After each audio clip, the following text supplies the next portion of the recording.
क्या हुआ?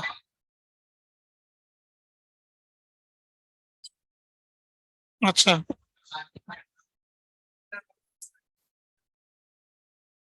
तो क्या था डिस्कशन?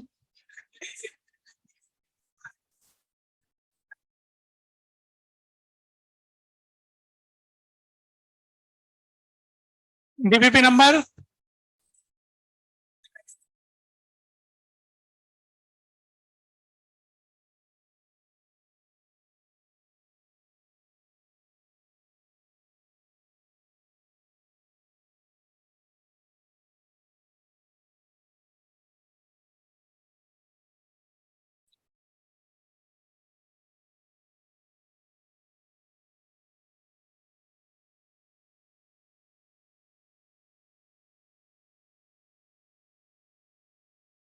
827।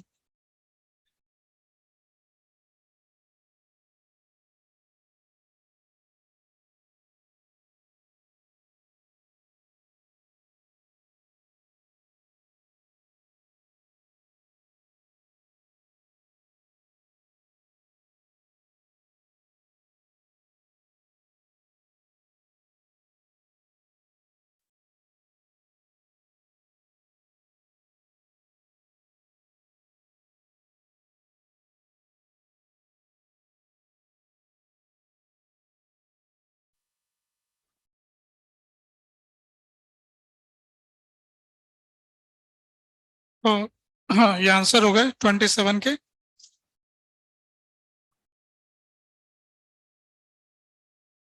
बताइए, कोई क्वेश्चन पूछना है? फर्स्ट का D option. Work done by the external forces on system during this process is this.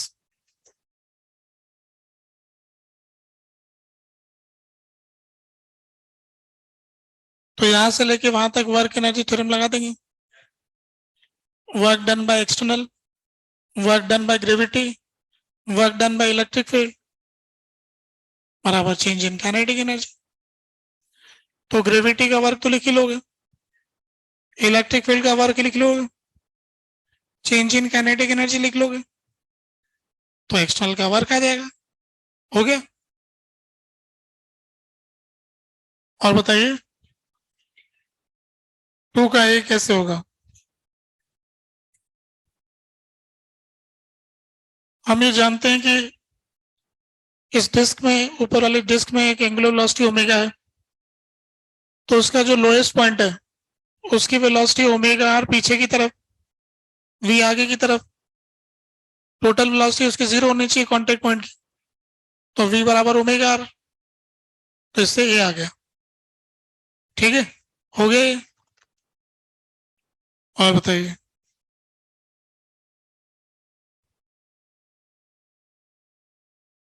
हो गए सारे?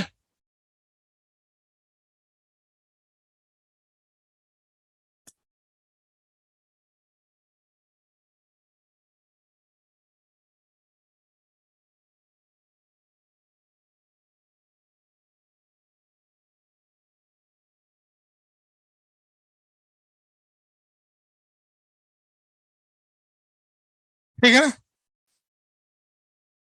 तो अब दूसरा क्या था डिस्कशन? कुछ बोला था क्या? कंडक्टर वाला? कर दिए होंगे सारे। हो गए होंगे सारे। एक आधे सवाल में डाउट है, पूछ लो जिसमें पूछना चाह रहे हैं। एक्सरसाइज वन में, पार्ट वन में J7 में समस्या आ रही। क्या है J7?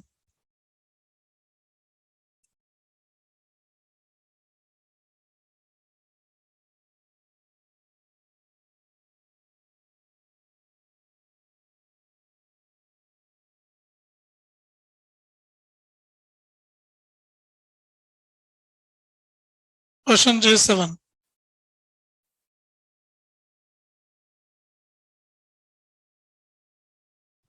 क्वेश्चन में ऐसे दे रखा है कि मेटल का स्फीयर है जिसका रेडियस है R1, जिसको V1 पोटेंशियल तक चार्ज किया। तो ये स्फीयर है, इसका रेडियस r1, इस पे चार्ज आया q1, तो v1 is equal to k q1 by r1। इसको v1 पोटेंशियल तक चार्ज किया।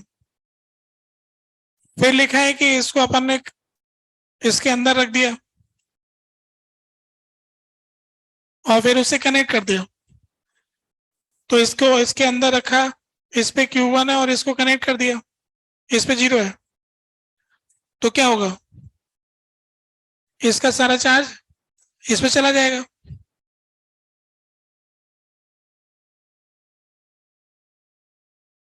अब इस पे सारा चार्ज Q1 हो गया, इस पे 0 0 0 हो गया, तो इसका potential V K Q1 bye R2, जो भी इसका रेडियस है R2। Q1 की वैल्यू उठा के वहां से रख देंगे, आंसर आ जाएगा J5 सेकेंड।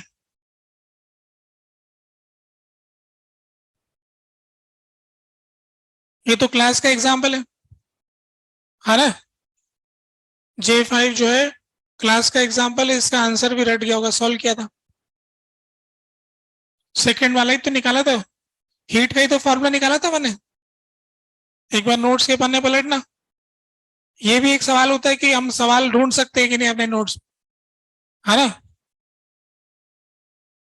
ये सेम ही सवाल है कि नहीं कोई, और पार्ट 1 में अब कुछ नहीं है, पार्ट 2 में बताइए। J1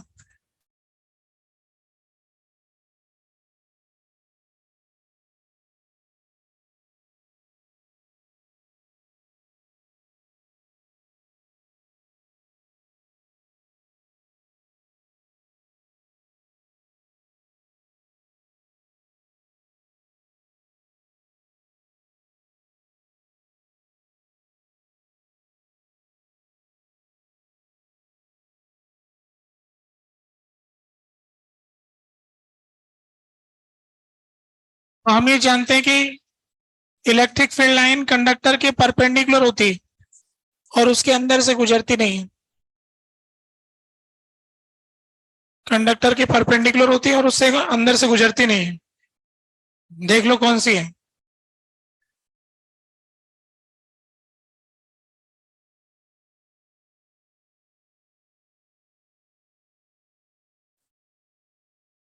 और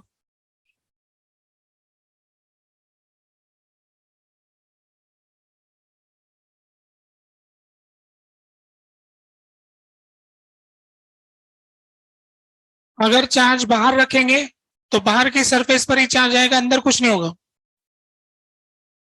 नॉन यूनिफॉर्म हो गई, है ना। क्योंकि लिखा था कि इलेक्ट्रिक फील्ड की वैल्यू पर डिपेंड करता है, इलेक्ट्रिक फील्ड जहां ज्यादा होगा वहां चार्ज ज्यादा इकट्ठा होगा।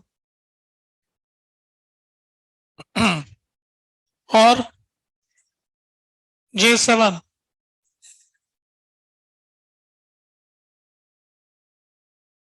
J7 के अंदर हम जानते हैं कि कंडक्टर पे लाइन परपेंडिकुलर होती है, उसके अंदर से गुजरती नहीं है। देखो किसमें है,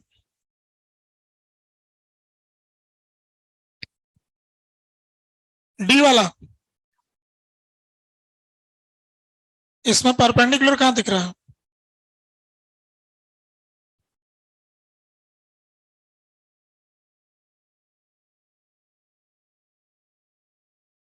और परपेंडिकुलर ऊपर की मेटल की प्लेट पे भी नहीं हो रहा, मेटल की प्लेट पर, है ना। और J10, देखो इसके पास में कोई रॉड लेके आएंगे तो जितना पॉजिटिव चार्ज आएगा उतना नेगेटिव आ जाएगा। ये रॉड है +Q, तो यहां आ गया -Q, तो यहां आ गया +Q, तो सेंटर का पोटेंशियल इसकी वजह से 0 हो गया, इसका बचेगा, पॉजिटिव आ गया। हाँ, पड़ोसियों का भी असर होता है। क्योंकि पोटेंशियल का मतलब होता है कि इन्फिनिटी से लेकर यहां तक आने में जो वर्क करना पड़ा, तो उसमें रॉड की वजह से भी तो इलेक्ट्रिक फील्ड स्पेस में हो गए, है ना। ठीक है। और J13,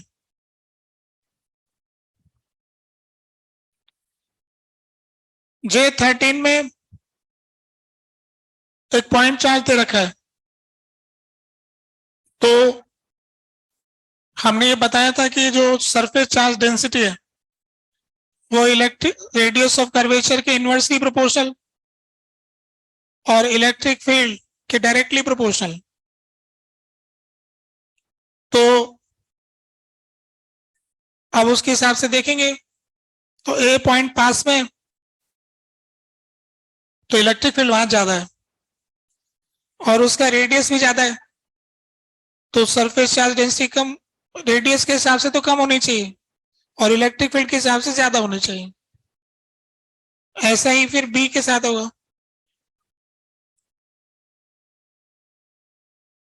तो हम कंफर्म नहीं कर पाएंगे कि क्या होगा, बराबर तो कैसे कहते हैं, है ना।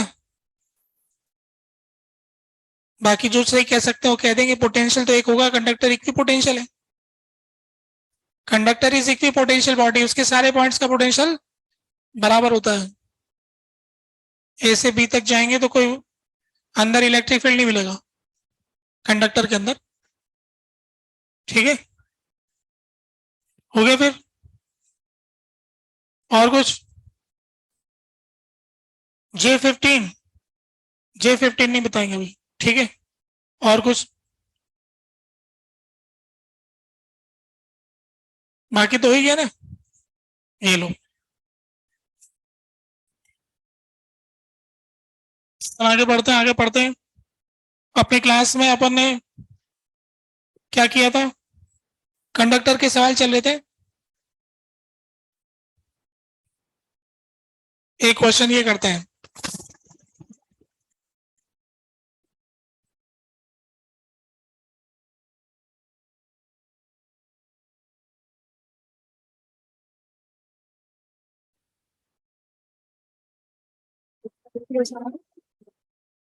इसका 2R, इसका 3R,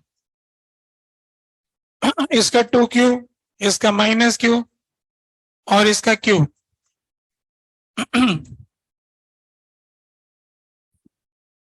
और इन दोनों को हमने जोड़ दिया।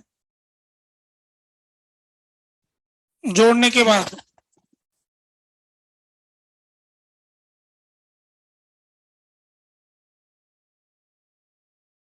के बाद में नुकसान कितना हो जाएगा, find loss of energy after connecting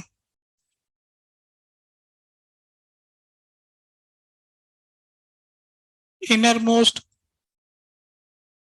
shell with outermost shell. सबसे अंदर वाली शेल को सबसे बाहर वाली शेल से जोड़ दें तो कितना नुकसान हो जाएगा एनर्जी का।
अब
देखो कैसे करेंगे।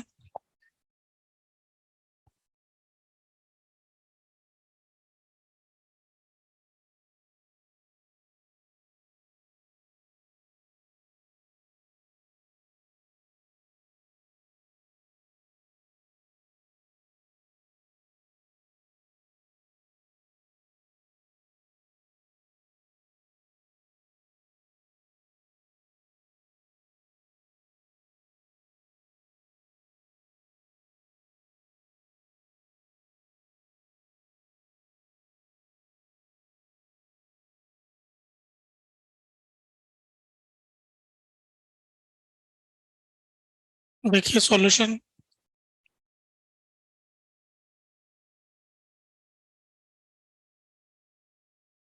इतना आसान काम है सही से सवाल करना।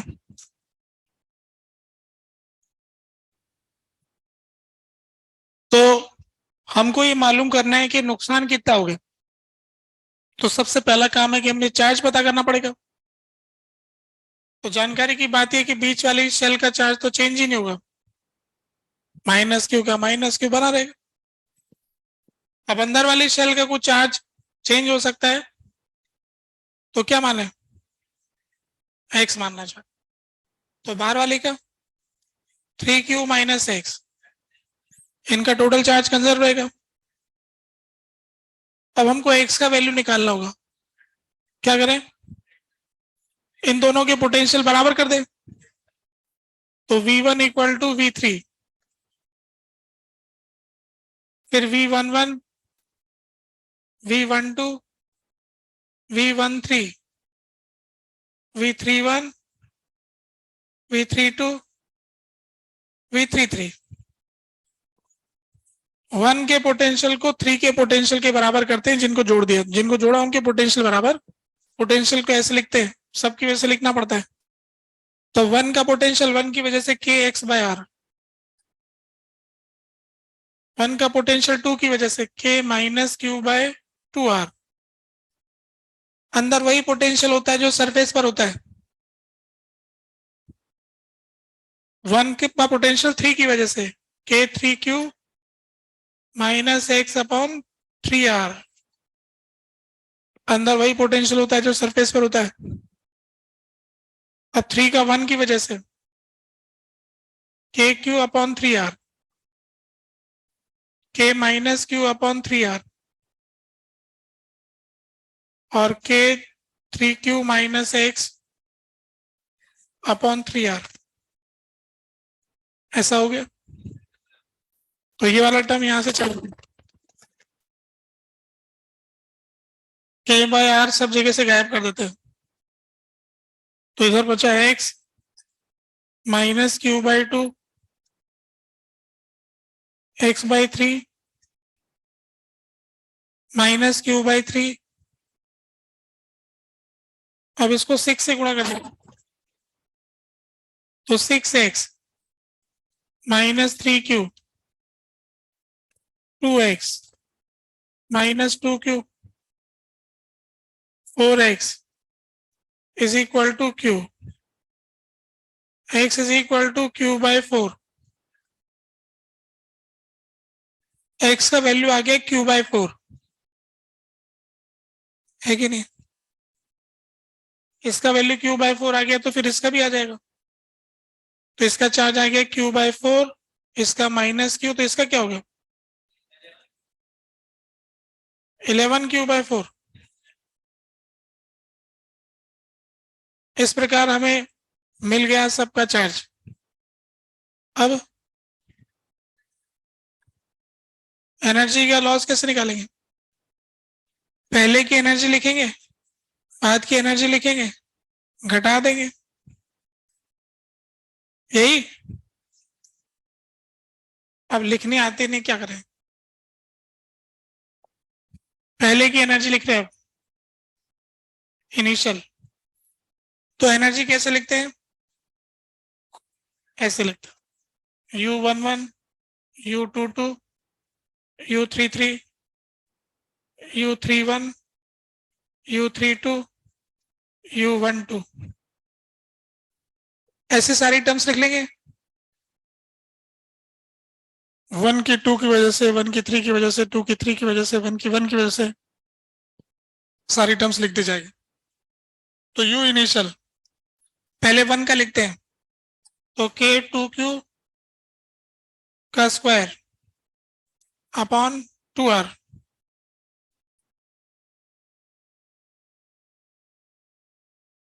KQ² 2R शेल का होता ना, बाद वाले पे इस पे -Q, K-Q का स्क्वायर 2 इंटू 2R, K-Q का स्क्वायर 2 इंटू 3R। अब 3 का पोटेंशियल है जी 1 की वजह से, K2Q upon 3R into Q। 3 का 2 की वजह से K-Q upon 3R into Q। अब 2 का 1 की वजह से K2Q upon 2R into -Q। ये मैंने लिख दिया पहले वाला, पहले वाला।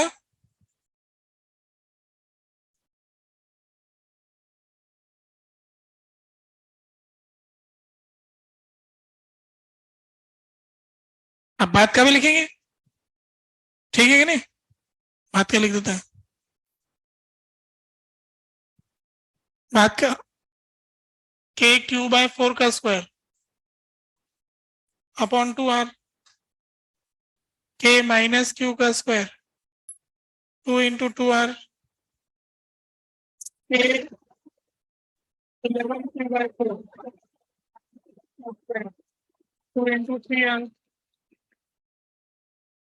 K/4 divided by 3R into 11Q/4, K-Q on 3R into 11Q/4, K/4 into 2 upon 2R into -Q।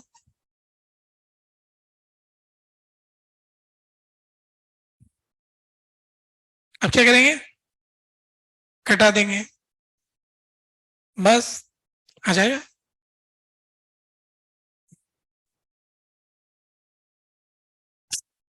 तो एग्जाम में एक ऐसा सवाल होता है जिसका 4 नंबर होता है, और एक केमिस्ट्री का सवाल होता है जो जिसने रटा होता है टिक लगाता है तो उसका भी 4 नंबर होता है।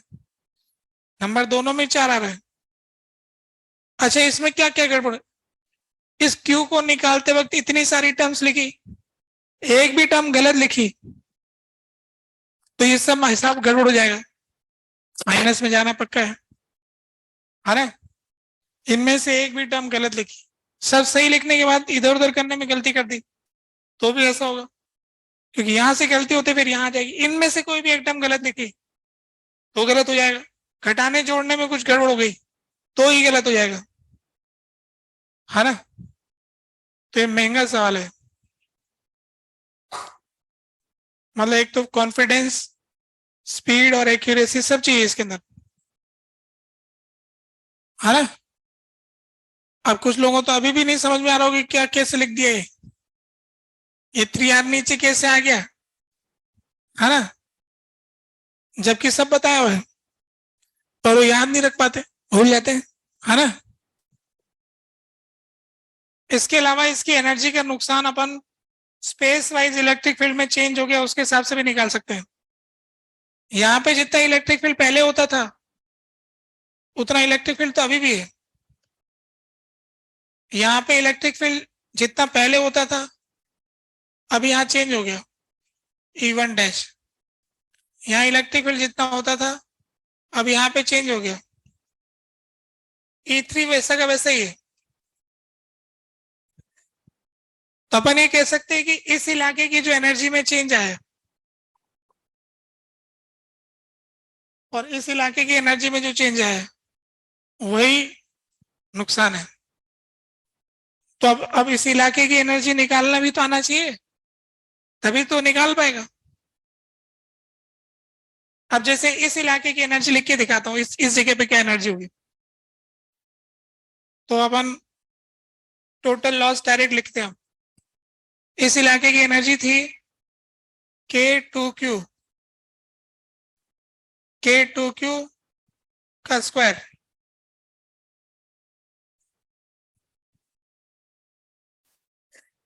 अपॉन 2R माइनस K2Q का स्क्वायर अपॉन 2 इंटू 2R।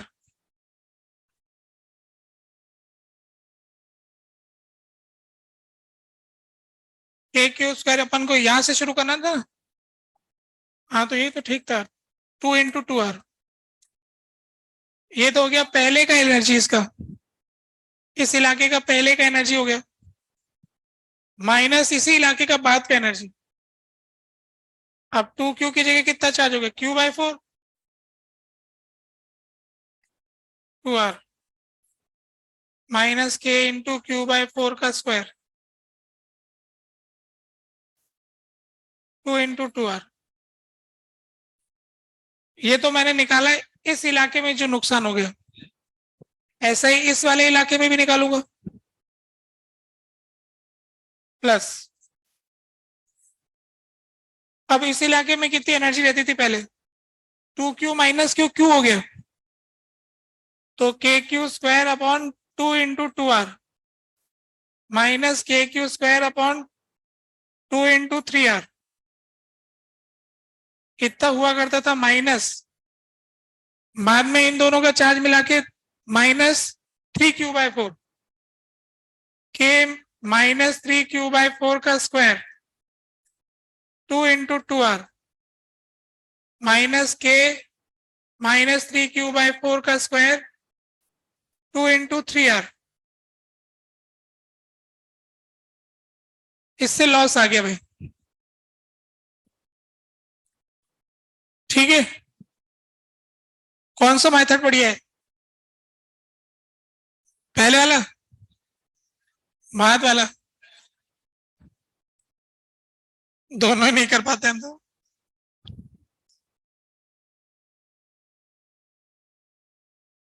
अच्छा, ऐसे सवाल को क्या करना पड़ता है, पहले खुद से है ना थोड़ा दिमाग लगा के समझना पड़ता है, फिर एक दोस्त को पकड़ना पड़ता है, फिर उसको समझाना होता है कि देख मैं तुझे बताता हूँ कि नुकसान कैसे हुआ एनर्जी का, है ना। तो एनर्जी का नुकसान उसको बताएंगे, फिर वो पूछेगा इसमें ये R1 क्यों आया, R2 क्यों आया। तो उससे फिर जब बताते हैं ना अपन, फिर हमें सोचना पड़ता है, फिर वो जवाब देना पड़ता है, फिर उससे पता लगता है कि हाँ अब समझ में आ गया। जो जो जवाब देता है ना वो भीतर खोजता है, जो सुनता है उसके अंदर इनपुट होता है। तो आउटपुट प्रोसेस जिसका अच्छा होता है उसका एग्जाम बढ़िया होता है। तो बताने वाला आउटपुट प्रोसेस की तरफ है और सुनने वाला इनपुट प्रोसेस में है, और एग्जाम आउटपुट प्रोसेस का है। तो जो भी लोग बताते हैं वो प्रॉफिट में होते हैं, सुनने वाले का प्रॉफिट होगा कि नहीं होगा मालूम नहीं, है ना, बताने वाले का पक्का होगा। और कुछ गलती से सीखा होगा तो सामने वाला 4 क्वेश्चन पूछ के सीधा कर देगा, फिर अगली बार तैयारी करके जाना पड़ेगा। और कि ऐसे भी लोग सवाल पूछते, मैं तो ऐसे सोचता भी नहीं था, है ना। अब इसको आप चेक कर लेना बराबर आ रहे कि नहीं आ रहे घटा के। ठीक है, ये क्वेश्चन हो गया। मैं दूसरे सवाल कराना चाह रहा था।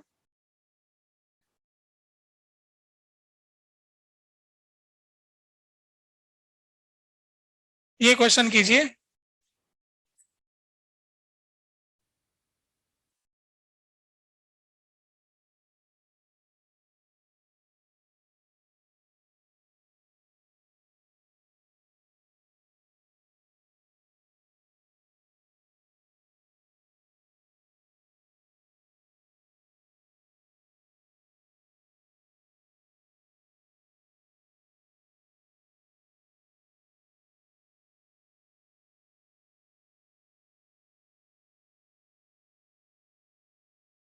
यहां पर हमने एक चार्ज रखा क्यू, क्यू, क्यू, क्यू। इसकी वजह से जो चार्ज इस पर है माइनस प्लस, ये हो गया ऑप्शन ए। ये ऑप्शन बी,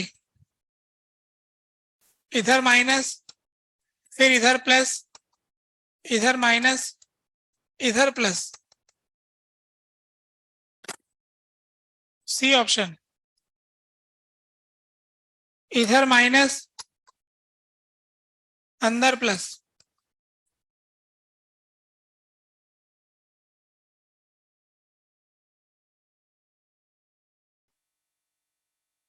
इधर इधर माइनस, इधर इधर प्लस।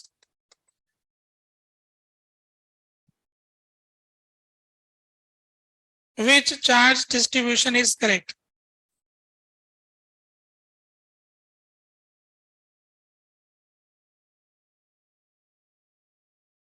एक न्यूट्रल कंडक्टर दे रखा है, होलो कंडक्टर। इसके बगल में एक पॉजिटिव चार्ज रखा है क्यू, तो उसकी वजह से उसकी सरफेस पे चार्ज इंड्यूस हो जाएगा। तो 4 संभावनाएं बताइए, उनमें से क्या सही है। पहला केस ये बताता है कि इस पॉजिटिव चार्ज की वजह से सारे नेगेटिव इधर आ जाएंगे, पॉजिटिव उधर रह जाएगा। दूसरा केस ये बताता है कि यहाँ पॉजिटिव आएगा, इस पे नेगेटिव, इस पे पॉजिटिव, इस पे नेगेटिव पॉजिटिव, ऐसा होगा। तीसरा कहता है कि बाहर वाली सरफेस पे नेगेटिव हो जाएगा, अंदर पॉजिटिव हो जाएगा। चौथा कहता है कि लेफ्ट वाले पूरा नेगेटिव होगा, राइट वाला पॉजिटिव। अब इन 4 चॉइस में से कौन सा सही है? जो आपको ठीक लगे ना, वैसे तो सभी ठीक लग रहे हैं।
क्या एक पसंद कर लिया भाई? सब लोग अपना आंसर लिखना। सीखने की प्रोसेस में सवाल पढ़ा जाता है, जो जानकारी हमने याद कर रखी है उसको उसके साथ मिलाया जाता है। फिर इसके बाद अपना विचार व्यक्त किया जाता है कि ये जानकारी के हिसाब से ये आंसर है, इसमें निर्भय होना चाहिए। फिर आंसर घोषित करना पड़ता है, फिर आंसर देखना पड़ता है, फिर हिसाब लगाना पड़ता है। ये ऐसे चलता है सीखना। तो जो लोग उसमें निशान नहीं लगाते हैं, जो लोग भाग नहीं लेते हैं, वो धीरे धीरे पीछे होते जाते हैं, है ना, ये निश्चित है। तो अभी कितने लोग कह रहे हैं कि ए इज करेक्ट चॉइस, पहले नंबर का ही सबसे बढ़िया है काफी लोग, एक उस इलाके में ज्यादा लोग, आगे का इलाका ऐसा नहीं बोल रहा। बी इज करेक्ट चॉइस, इधर उधर उधर बी भी काफी लोगों को पसंद आया। सी इज द करेक्ट चॉइस, सी भी इधर कई लोग इस तरफ बैठे हैं। डी सही है, बीच में तुम दो लोग ऐसे बैठे हो, डी वाले। अच्छा देखो, सभी के पास अपना एक एक चॉइस और 4 चॉइस मिल गया, जबकि सही तो एक ही है ना। पर सबको ऐसा अच्छा, सबको एक ही चीज पढ़ाई गई, ये भी इंपॉर्टेंट बात कि सबको एक ही लेक्चर दिया गया है, समय बराबर दिया गया है, सवाल अच्छे से समझाए गए, पर 4 तरह के आंसर आ रहे हैं, है ना। अध्यापक ने क्या पढ़ा है कि बच्चे 4 आंसर दे रहे हैं, ऐसे बोला जाएगा, है ना। तो अब मुझको ये बता दो कि जिन्होंने चारों आंसर दिए उनमें से किसी को भी अपने आंसर पे भरोसा है क्या? मतलब आंसर ऐसे ही मार देते लोग, वो तो फिर उसका तो सीखने का मतलब ही नहीं है। जिसको अपने आंसर पे कॉन्फिडेंस है ना, वो बात करेंगे। अच्छा, डी पे 2 लोग थे, पहले उनसे पूछते हैं, डी में किसी को कॉन्फिडेंस है कि तुम दोनों को? तुम लोगों ने सबसे हट के आंसर दिया, तुम्हारे को कॉन्फिडेंस है? तो पहले उसी की बात सुन लेते हैं, क्योंकि वो सबसे अलग बात कर रहे हैं, और कोई ऊंचा विचार हो जो नीचे लोगों को समझ में नहीं आता हो,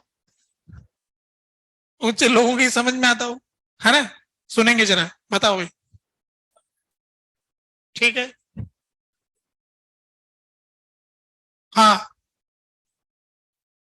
हाँ हाँ हाँ हाँ। 2 मिनट इसकी बात समझ लेते हैं। इसका ये कहना है कि इस क्यू की वजह से एक इलेक्ट्रिक फील्ड हो गया इधर, है ना। ये दोनों नेगेटिव नेगेटिव है, इनका कैंसिल हो गया। हाँ, ये कंडक्टर के अंदर लिया ना, ये पॉइंट कंडक्टर के अंदर लिया, ये कह रहे हो ना। तो ये माइनस माइनस कैंसिल हो गया, और ये प्लस प्लस का आ गया इधर, तो ऐसा करके कुछ कैंसिल हो गया होगा। ऐसा इसमें नहीं हुआ क्या? इसमें भी तो हो गया। क्या ऐसा इसमें नहीं हुआ? इसमें भी तो हो गया।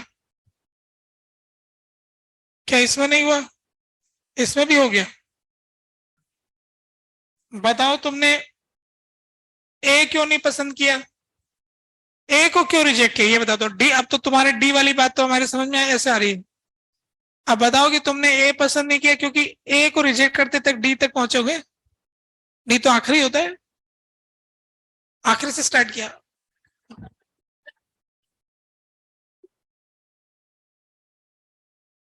तो फिर तुमने दूसरे में तो कोई कमी भी तो होगी ना, ऐसा भी तो ढूंढा होगा कि सिर्फ एक डी देखा।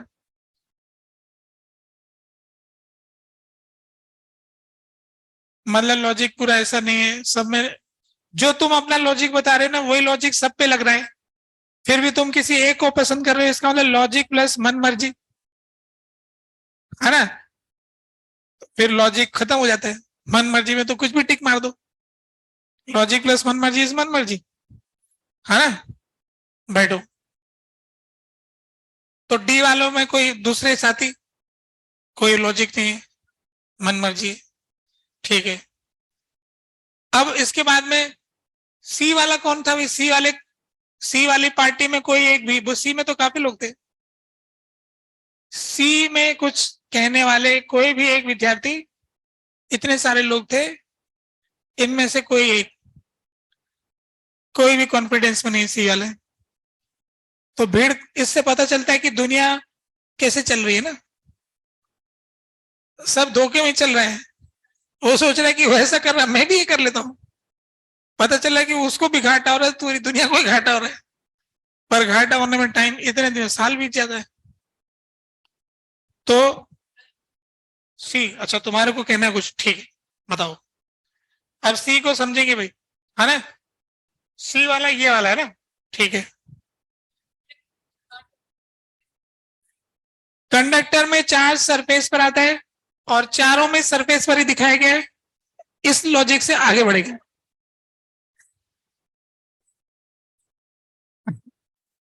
सुनो, इसी लॉजिक में आगे बढ़ रहे हैं।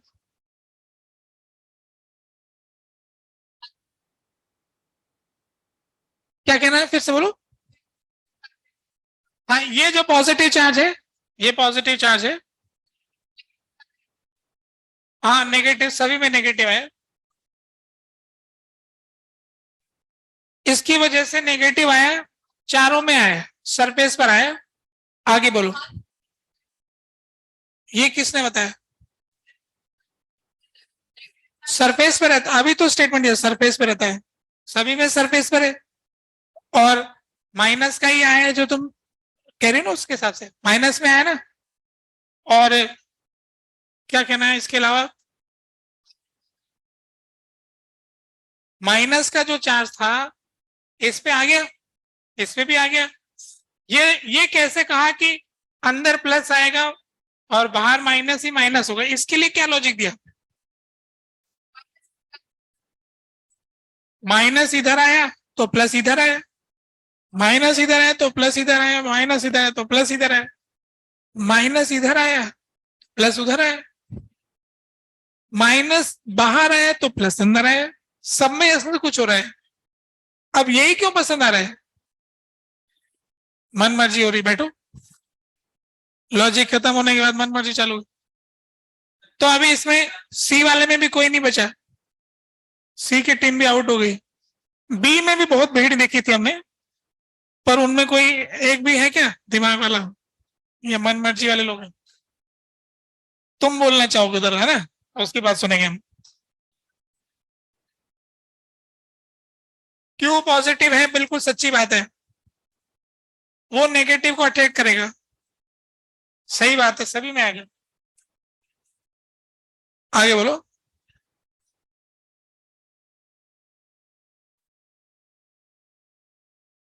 अंदर वाला न्यूट्रल होगा और बाहर प्लस आ गया तो ए में आ गया।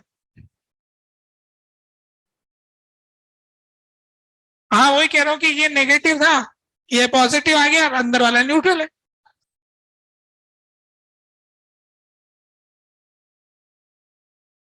हाँ, इस पॉजिटिव ने इस नेगेटिव को अट्रैक्ट किया और ये नेगेटिव यहां से उठ करके यहां आ गया, बस यही तो हुआ। तो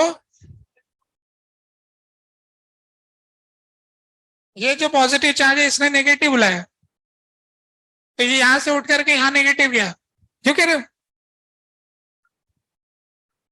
सही बात है, इस सभी में जीरो है। Minus Q plus Q, minus Q1 plus Q1, minus Q2 plus Q2। देखो इसमें भी जीरो है, कोई सा ऐसा नहीं जिसमें नहीं है। 2 मिनट, क्या स्टेटमेंट दिया फिर सुनेंगे। कंडक्टर में चार्ज सरफेस पर होता है, सभी में सरफेस पे है, किसी में अंदर नहीं है। अंदर क्या होना चाहिए?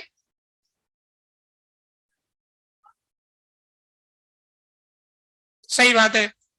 तो इसके हिसाब से ये Q2 की वैल्यू माइनस Q1 के बराबर होगी। अच्छा, ये बताओ कि क्यों होना चाहिए नेट जीरो अंदर वाले पे बाहर वाले पे? टोटल तो कंजर होगा, एक पे क्यों होगा? अंदर वाली सरफेस पे नेट क्यों जीरो, इसका क्या कारण? कौन सा नियम? अपनी मर्जी से टोटल कंजर रहेगा, ये तो मान लिया। अंदर वाली सरफेस पे जीरो होगा, ऐसा कैसे बोला? ये किसने बताया?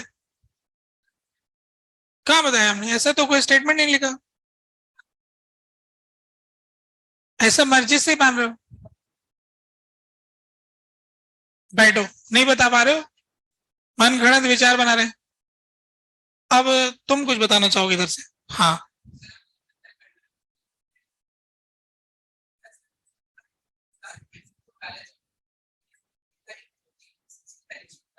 हाँ।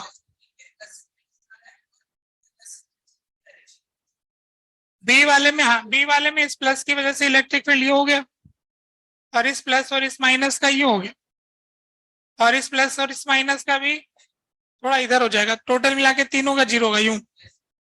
ऐसा सभी में हो रहा है।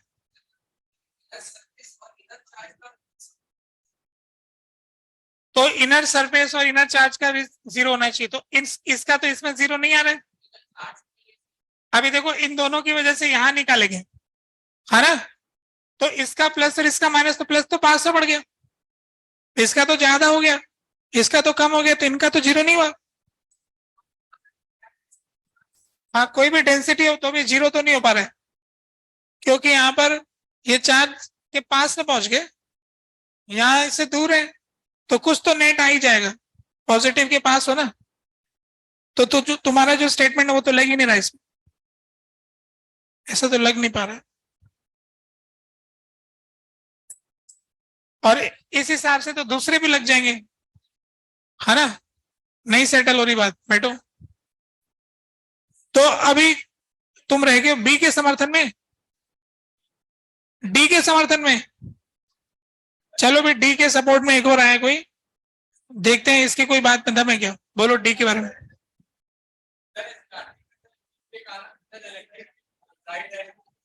क्यों की वजह से इलेक्ट्रिक फील्ड इधर था, सही था।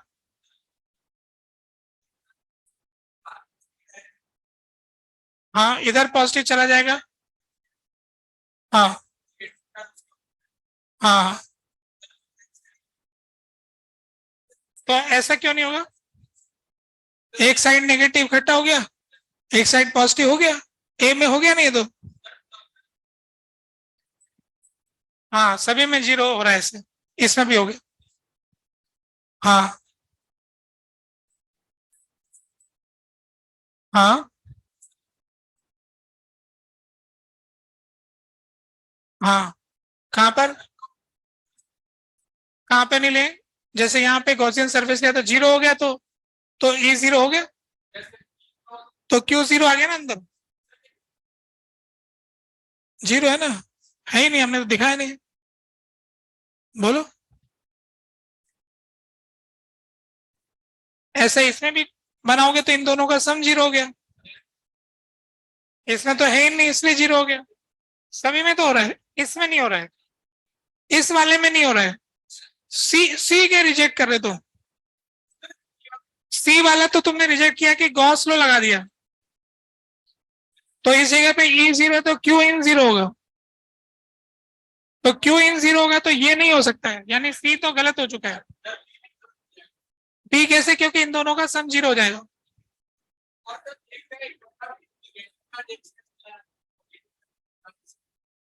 तो ऐसा हो गया ना, क्या दिक्कत है? तो जो अपन तो गॉस लो लग रहा ही नहीं, लग रहा है नियम नहीं टूटना चाहिए, तो फिर कौन सा नियम से रुकेगा?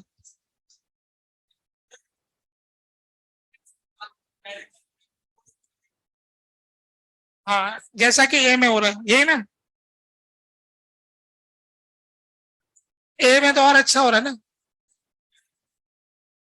तो फिर कौन सा लेंगे? क्यों? ये क्या बात है? जब ए में ज्यादा अच्छा हो रहा है तो ए पसंद करेंगे। बैठ जाओ। चलो फाइनल आंसर देख लेते हैं।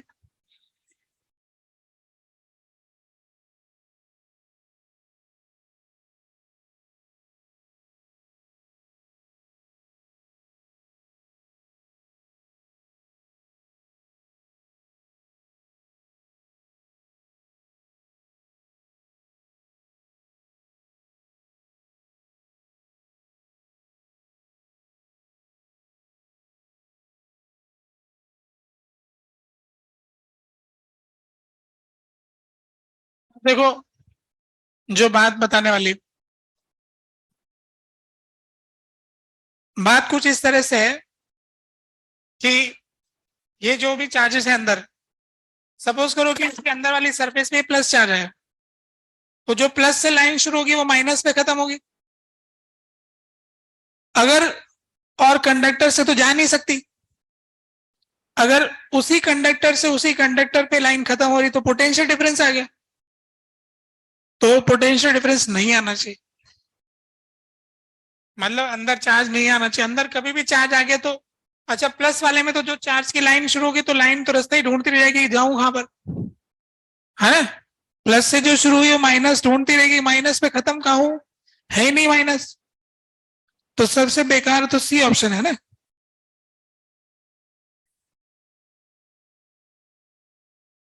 प्लस से लाइन शुरू होगी, माइनस पे कैसे जाएगी, गॉस का नियम ही फेल हो रहा है।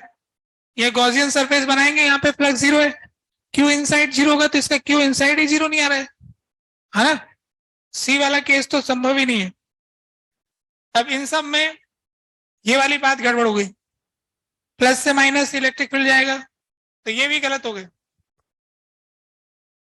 अब इसमें चार्ज ही नहीं है तो कोई लाइन शुरू नहीं होगी, कोई खत्म ही नहीं होगी, और बाहर वाले बाहर ही निपट लेके अंदर असर नहीं आने देते हैं, अंदर वाले बचे रहते हैं।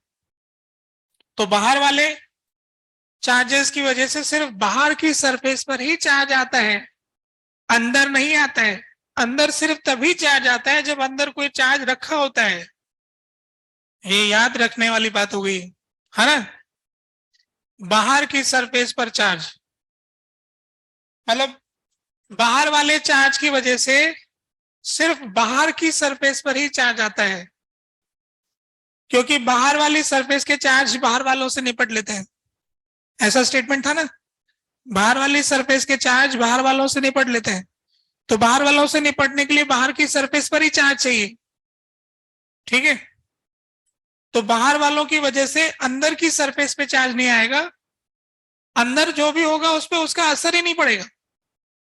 अगर यहाँ पे कोई पहले से चार्ज रखा होता और फिर अंदर चार्ज होता तो इसके रखने से अंदर वालों पे कुछ असर नहीं पड़ता है, इलेक्ट्रोस्टैटिक शील्डिंग हो जाती है, सुरक्षा हो जाती है। तो आउटर सरफेस जो है अंदर की रक्षा करता है और इलेक्ट्रिक फील्ड अंदर नहीं आने देता है, तो इसलिए ए ही इसका सही जवाब है, ठीक है। बात समझ गए हम। दूसरा सवाल देखते हैं।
आपको कुल 12 सरफेस दे रखी है, ये एक न्यूट्रल कंडक्टर दिखा रखा है और उसके अंदर हमने चार्ज रखा, अब की बार चार्ज हमने अंदर रखा है, ठीक है, चार्ज अंदर रखा है। तब सवाल आपसे ये पूछा है कि कौन कौन सी सरफेस पर चार्ज यूनिफॉर्मली डिस्ट्रीब्यूटेड होगा। Identify surfaces where charge is uniformly distributed.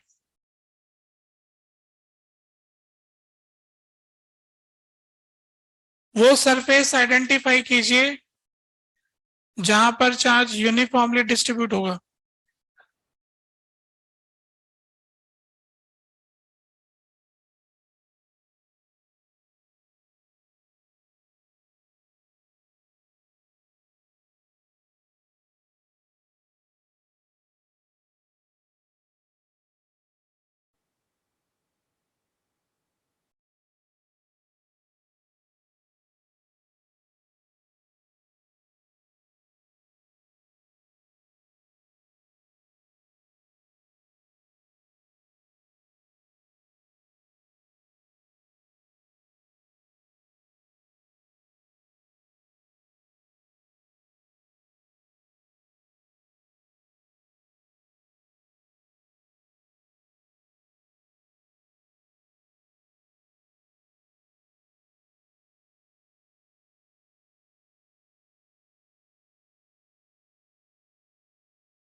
ठीक है, हो गया। देखो थोड़ा सा चित्र में समझाता हूँ क्या बात है।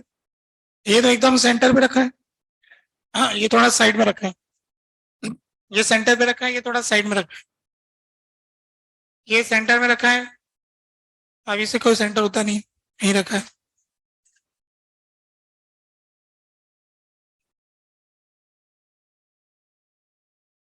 कौन कौन सी सरफेस पे चार्ज यूनिफॉर्मली डिस्ट्रीब्यूटेड हो।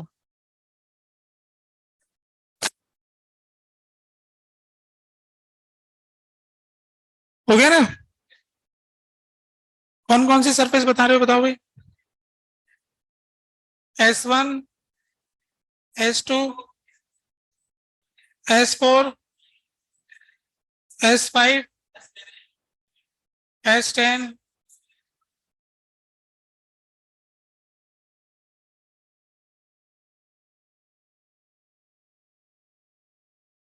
यूनिफॉर्म।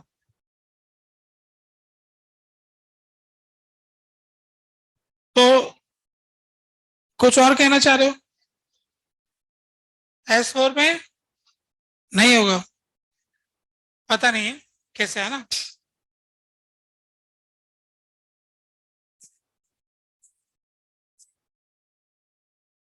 देखो ऐसा है कि यूनिफॉर्म होने के लिए दो कंडीशन है। सरफेस चार्ज डेंसिटी का relation, radius of curvature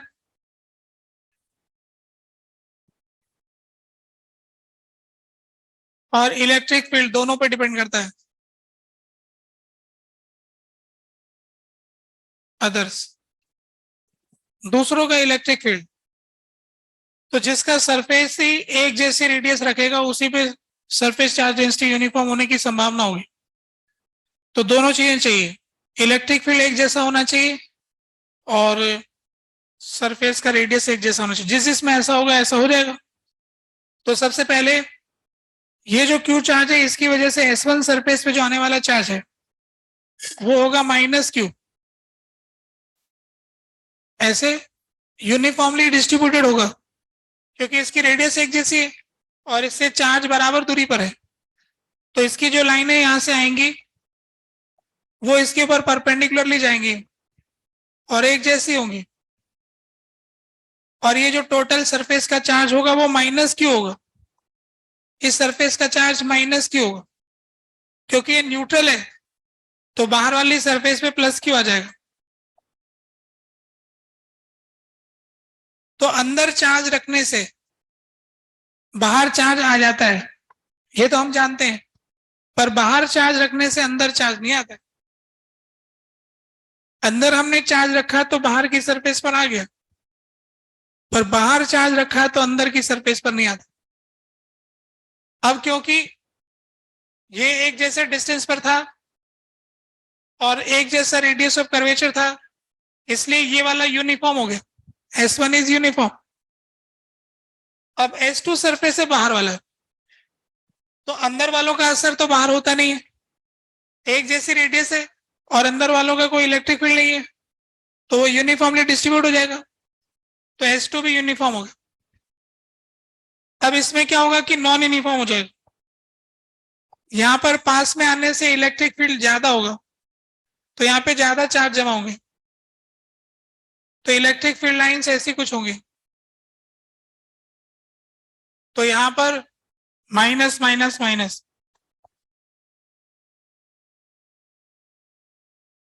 total charge तो माइनस क्यों होगा? यहाँ का माइनस क्यों हो जाएगा, फिर बाहर प्लस क्यों आ जाएगा? अब बाहर का जो चार्ज डिस्ट्रीब्यूशन है वो तो यूनिफॉर्म होगा, क्योंकि अंदर वाले अंदर नहीं पढ़ लेते हैं, अंदर वाले अंदर नहीं पढ़ लिए, उनका असर तो बाहर आया नहीं, अंदर वाली बाउंड्री के बाहर, ऐसा स्टेटमेंट लिखा था ना, अंदर वाले अंदर नहीं पढ़ लेते हैं, अंदर वाली बाउंड्री के बाहर उनका कोई इलेक्ट्रिक फील्ड नहीं होता है, तो फिर बाहर की सरफेस तो आजाद हो गई, इसलिए S4 भी यूनिफॉर्म हो गया, अंदर का हिसाब किताब बाहर नहीं आ पा रहा है ना इलेक्ट्रिक फील्ड का। S5 तो यूनिफॉर्म समझ में आ ही रहा है, S6 तो हो ही नहीं पाएगा, S7 नॉन हो ही नहीं पाएगा, S8 हो नहीं सकता है, S10 तो वही सवाल हो गया, अंदर कुछ भी हो, यहाँ पर माइनस क्यों आएगा, बाहर प्लस क्यों आएगा, और S10 यूनिफॉर्म होगा, और ये तो हो ही नहीं सकते, इस पे माइनस क्यों और इस पे प्लस क्यों आ जाएगा। तो इस तरह से सरफेस चार्ज डेंसिटी का भी एक सवाल कर लिया। एक और सवाल देखते हैं।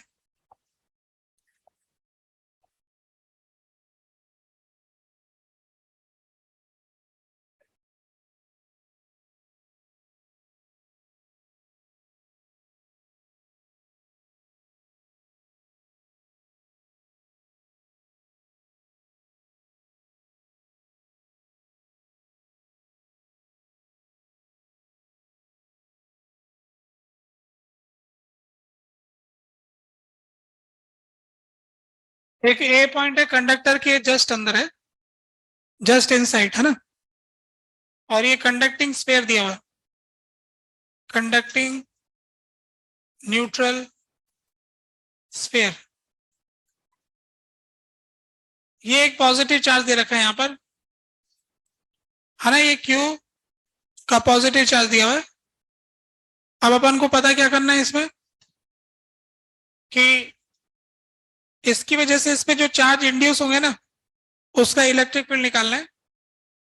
तो आपसे ये पूछा है फाइंड, एक पॉइंट तो ये electric potential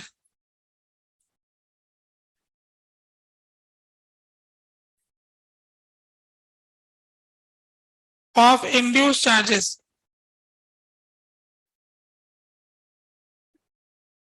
at point A,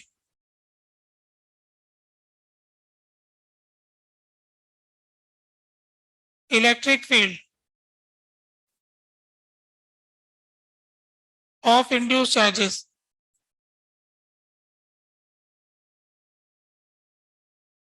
at point A। अब इस पे इंड्यूस चार्ज कैसे आएंगे, ये प्लस का है तो यहाँ पर माइनस आ जाएंगे, फिर ये प्लस ऐसे फैला हुआ होगा,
आगे कुछ?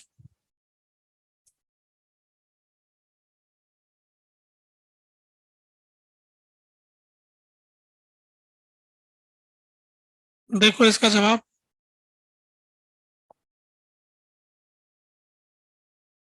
फर्स्ट पार्ट का सॉल्यूशन देखो। हमको क्या है कि ए पॉइंट पर इंड्यूस चार्जेस की वजह से पोटेंशियल लिखना है। तो ये इंड्यूस चार्जेस से ये जो ए पॉइंट है ना, इसका डिस्टेंस तो बहुत ही पता नहीं कैसे कैसे है ना? जैसे सबका लिख नहीं पाएंगे हम, क्योंकि कितना चार्ज कहाँ है ये तो पता नहीं, किस चार्ज से कितना कितना डिस्टेंस ये नहीं पता। तो सबका पोटेंशियल ऐड करके कैसे लिखें? नहीं लिख पाएंगे, मतलब सीधे नहीं लिख पाएंगे, कोई दूसरे तरीका सोचना पड़ेगा। तो पहला पॉइंट तो हम ये कहना चाहते हैं कि potential of A is equal to potential of C होता है। जो ए पॉइंट पर पोटेंशियल है और जो सी पॉइंट पर पोटेंशियल है वो बराबर है, क्योंकि कंडक्टर इक्वी पोटेंशियल होता है। अब ए पॉइंट पर जो पोटेंशियल है वो इंड्यूस चार्ज की वजह से, और ए पॉइंट पर पोटेंशियल क्यू की वजह से। सेंटर पे पोटेंशियल इंड्यूस चार्ज की वजह से और सेंटर पे पोटेंशियल क्यू चार्ज की वजह से। अगर इस इक्वेशन में बाकी टर्म लिख दी जाए तो एक टर्म निकाली जा सकती है ना? तो ए पॉइंट पे पोटेंशियल इंड्यूस चार्ज की वजह से तो पूछा ही है, तो ये तो ऐसे रहेगा। अब ए पॉइंट पे पोटेंशियल इस क्यू की वजह से, ये डिस्टेंस तो बता सकते हैं हम, k q upon under root of r square plus r square. K q by r होता है डिस्टेंस ये वाला। अब सी पर इंड्यूस चार्ज की वजह से क्या होगा? जीरो, क्योंकि जितना माइनस का उतना ही प्लस का, सबसे बराबर डिस्टेंस है। सेंटर इक्वी डिस्टेंट है सारे इंड्यूस चार्जेस से, और इंड्यूस चार्ज का टोटल सम जीरो है, तो उनकी वजह से सेंटर पे पोटेंशियल तो जीरो होगा। और सेंटर पे क्यू की वजह से तो लिख ही सकते हैं के क्यू बाय आर। तो इस तरह से इंड्यूस चार्जेस का पोटेंशियल आ गया k q by r minus k q upon r square plus r. कितना आसान काम था ये, है? अभी दूसरा पार्ट।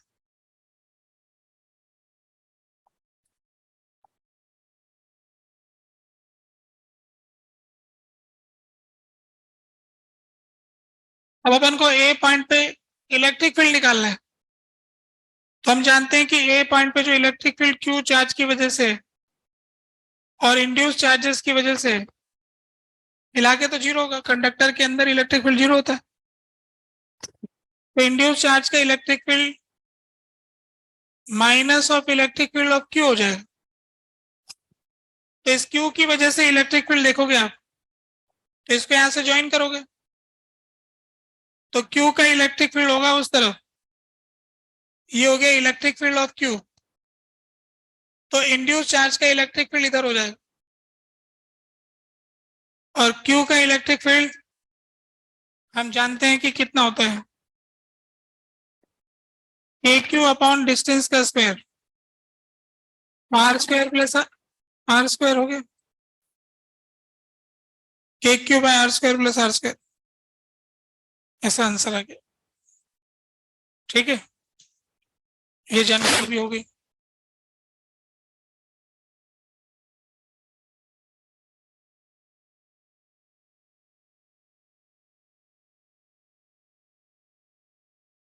इसके आगे बढ़ना चाहता हूँ।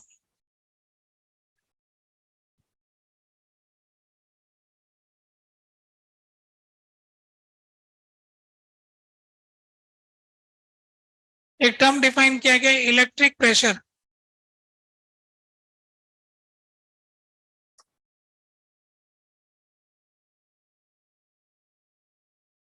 किसी भी शेल को अगर हम चार्ज देते हैं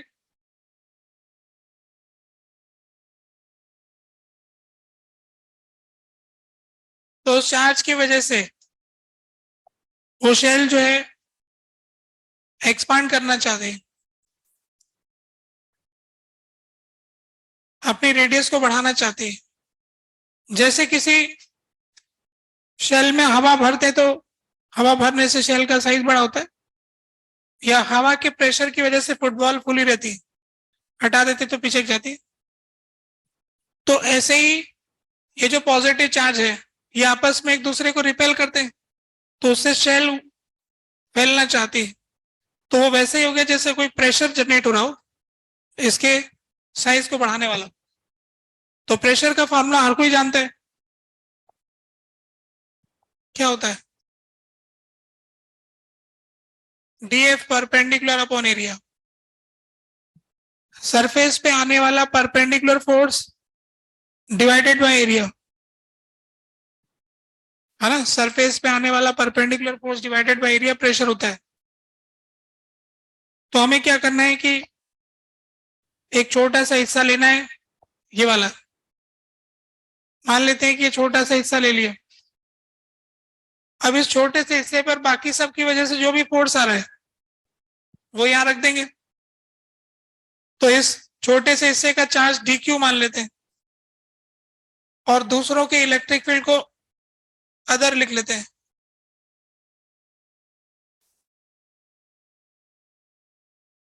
क्योंकि ये फोर्स परपेंडिकुलर ही आएगा सरफेस के, तो अलग से लिखने की जरूरत नहीं है, इसके बराबर ही आएगा।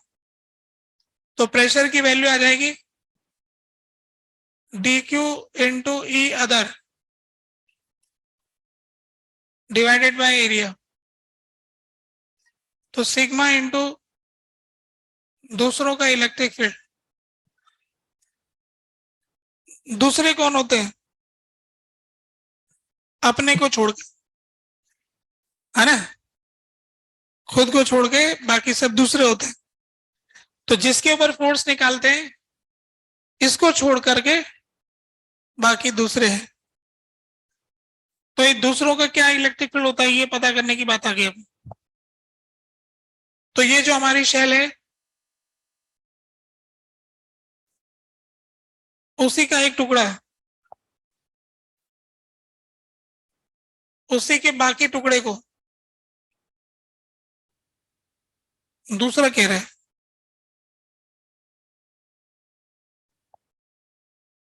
ये हिस्सा अलग कर दिया हमने, यहां पर दूसरे रंग से बनाते हैं। ये वाला हिस्सा, तो इस पोर्शन में से ये वाला पोर्शन हटा लिया। अब हम ये जानते हैं कि जो इलेक्ट्रिक फील्ड होता है इसके जस्ट पास में एक पॉइंट नंबर 1 लिया और एक इसके इधर पॉइंट नंबर 2 ले लिया। तो ये जो छोटा हिस्सा है ना, बिल्कुल इसकी वजह से जो इलेक्ट्रिक फील्ड होगा वो तो बराबर ही होगा।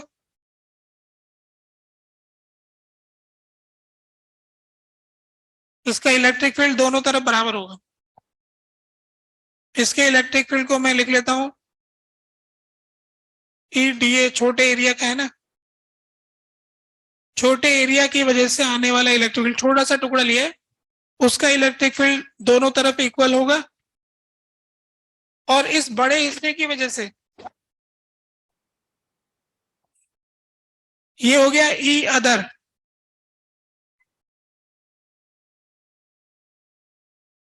ई अदर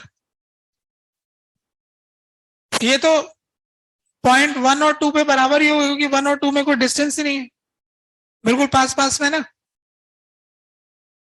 तो जो लाल रंग से बता रखा है वो किसका इलेक्ट्रिक फील्ड है? वो इलेक्ट्रिक फील्ड है इसका, इस हिस्से का। इस हिस्से की वजह से यहां पर और यहां पर कोई अंतर नहीं है। ई अदर, ई अदर, ये है अदर, इसको अदर बोला है, उसको छोड़ के। अब हम ये जानते हैं कि 2 पॉइंट का इलेक्ट्रिक फील्ड जो ई अदर है और ई डी ए, ये मिला के होता है k q by r square. दोनों का मिला के सरफेस के पास में के क्यू बाय आर स्क्वायर होता है। और अंदर मिला के 0 होता है, E other minus E D A 0 हो गया। तो इससे हमें पता लगा कि जो छोटा सा टुकड़ा अपने सरफेस के पास जितना इलेक्ट्रिक फील्ड पैदा करता है उतना बाकी बचा हुआ टुकड़ा भी करता है सेम इलेक्ट्रिक फील्ड। तो दोनों का मिला के बराबर बराबर हो गया, यानी कि E other is equal to E D A. यहां रख देंगे तो 2 ई अदर आ गया बराबर के क्यू बाय आर स्क्वायर। तो ई अदर की वैल्यू आ गई के क्यू अपॉन 2 आर स्क्वायर, यानी छोटे से टुकड़े के पास वाले पॉइंट पर जो भी इलेक्ट्रिक फील्ड है उसमें आधा तो उसका ही है और बाकी पूरी बॉडी का है। 50-50%। पूरी बॉडी जितना इलेक्ट्रिक फील्ड पैदा करेगी छोटा सा टुकड़ा भी उतना ही करेगी। छोटे टुकड़े के पास डिस्टेंस कम है और बड़े टुकड़े के पास चार्ज तो ज्यादा है पर डिस्टेंस ज्यादा है। दोनों का इलेक्ट्रिक फील्ड बराबर मैग्नीट्यूड का होता है। तो अब यहां पर अदर का इलेक्ट्रिक फील्ड लिख देंगे, तो इलेक्ट्रिक प्रेशर आ गया सिग्मा इंटू दूसरों का इलेक्ट्रिक फील्ड यहां पर आ जाएगा के क्यू बाई 2 आर स्क्वायर। अच्छा, अगर हटाना चाहे सरफेस चार्ज डेंसिटी की टर्म में लिखना चाहे क्यू को, तो ऐसा बन जाएगा 1/4π0 क्यू की जगह आ जाएगा surface charge density into 4πr² upon 2r²। तो यहां से सिग्मा स्क्वायर अपॉन 2ε0। तो इलेक्ट्रिक प्रेशर ऐसा आ गया। इलेक्ट्रिक प्रेशर की वैल्यू हमको मिल गई तो उसका क्या फायदा है ना। तो उसमें फायदा ये है कि हिसाब लगाने में फायदा है। जैसे कोई हमसे कह दे कि हमने स्फीयर को आधा आधा कर दिया, आधा आधा कर दिया, तो इधर वाले हिस्से में प्लस है, इधर भी प्लस है। तो अब ये दोनों शेल आपस में रिपेल करके दूर जाना चाहते हैं, तो ये कितना एक्सेलरेशन है इसमें, इन दोनों का एक्सेलरेशन कितना हुआ ये निकालना है। तो इस हिस्से पे कितना फोर्स लग रहा है, फोर्स बराबर मास इंटू एक्सेलरेशन।